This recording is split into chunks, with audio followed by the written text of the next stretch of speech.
Welcome class 11th. Today we'll discuss about the structure and function of mitochondria. Mitochondria mitochondria की सर्वप्रथम खोज सन 1880 में कॉलिकर ने इंसेक्ट की स्ट्रेटेड मसल्स में की थी। उसके बाद 1897 में सी बेंडे नामक वैज्ञानिक ने सर्वप्रथम इसको नाम माइटोकॉन्ड्रिया दिया था। साइटोप्लाज्म में बहुत सी सूक्ष्म यानी छोटी रॉड शेप्ड गोलाकार स्फेरिकल तथा फिलामेंटस ऑर्गेनील्स होते हैं।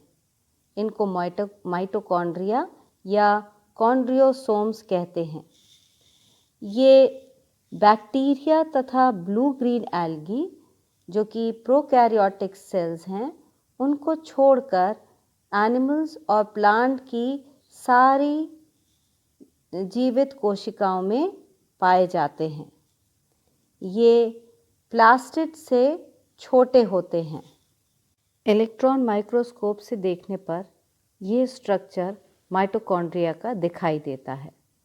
ये माइटोकॉन्ड्रिया दिखाया गया है आपके एनिमल सेल में और ये माइटोकॉन्ड्रिया है प्लांट सेल में।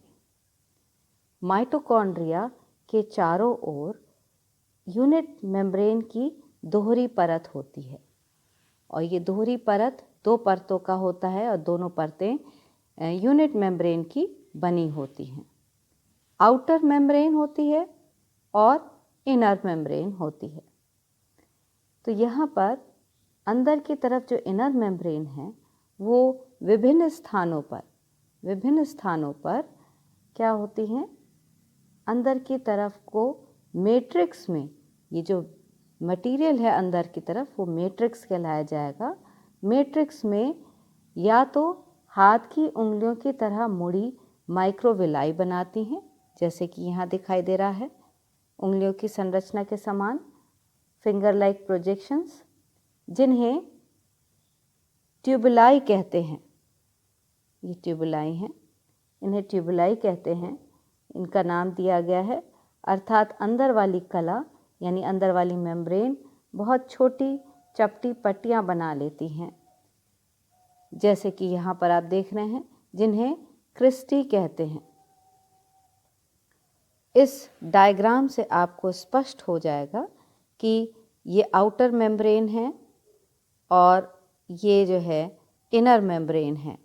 इनर मेम्ब्रेन जो है ये उभार अंदर की तरफ आ रहे हैं, जिनको क्या कहा गया है, क्रिस्टी कहा गया है।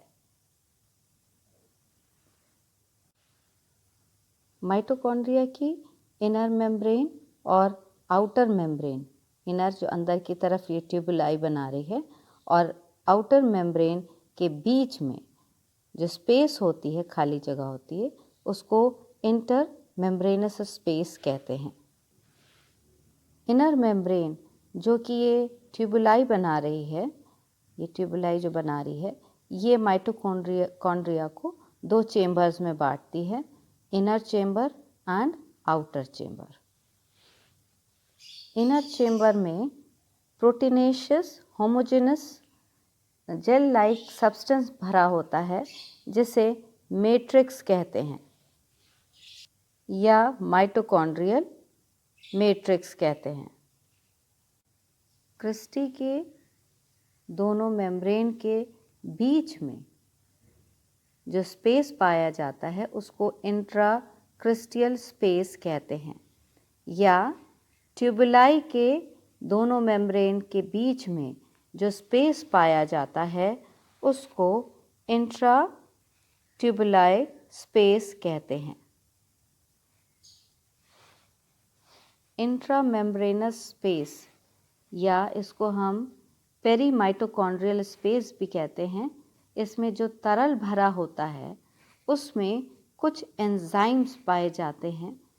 For example pyruvic carboxylase, pyruvic dehydrogenase आदि उपस्थित होते हैं और दोनों चेम्बर्स, आउटर चेम्बर और इनर चेम्बर, दोनों में मैट्रिक्स पूर्ण रूप से एक दूसरे से अलग नहीं रहता है, बल्कि कुछ कुछ स्थानों पर कहीं कहीं पर अपूर्ण इनकम्प्लीट ये फोल्डिंग्स होते हैं, जिससे ये कनेक्टेड रहता है। क्रिस्टी या ट्यूबुलाई की सतह पर ये छोटे छोटे टेनिस के रैकेट के आकार के 70 से 100 डिग्री एंगस्ट्रॉम की लंबाई के सूक्ष्म पार्टिकल्स नियमित रूप से एक रेगुलर फॉर्म में लगे होते हैं। इनको F1 पार्टिकल या ऑक्सीसोम्स या एलिमेंट्री पार्टिकल्स कहते हैं। यहाँ आप देख सकते हैं ये एक क्रिस्टी का डायग्राम है, जहाँ पर F1 पार्टिकल्स आपको दिखाए जा रहे हैं। ये F1 पार्टिकल्स हैं और ये इनर मेम्ब्रेन है जो कि क्रिस्टी बना रही है। ये क्रिस्टी बना रही है, ये आउटर मेम्ब्रेन है।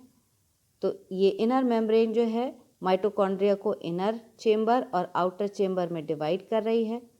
और यहाँ पर ये क्रिस्टी के बीच में जो स्पेस है वो क्या कहलाया गया है, अभी बताया था आपको, इंट्राक्रिस्टियल स्पेस कहते हैं। ये जो आपको F1 पार्टिकल्स या ऑक्सीसोम्स दिखाए जा रहे हैं, ये आपको आप देख रहे होंगे कुछ बाहर हैं। ये एक्चुअली में अंदर ही रहते हैं, लेकिन जब हम इसको माउंट करते हैं तब ये बाहर आ जाते हैं। प्रत्येक F1 पार्टिकल में 3 स्ट्रक्चर्स होते हैं, बेस, स्टॉक, ये स्टॉक है, और ये नॉब या हेड कहलाया जाता है।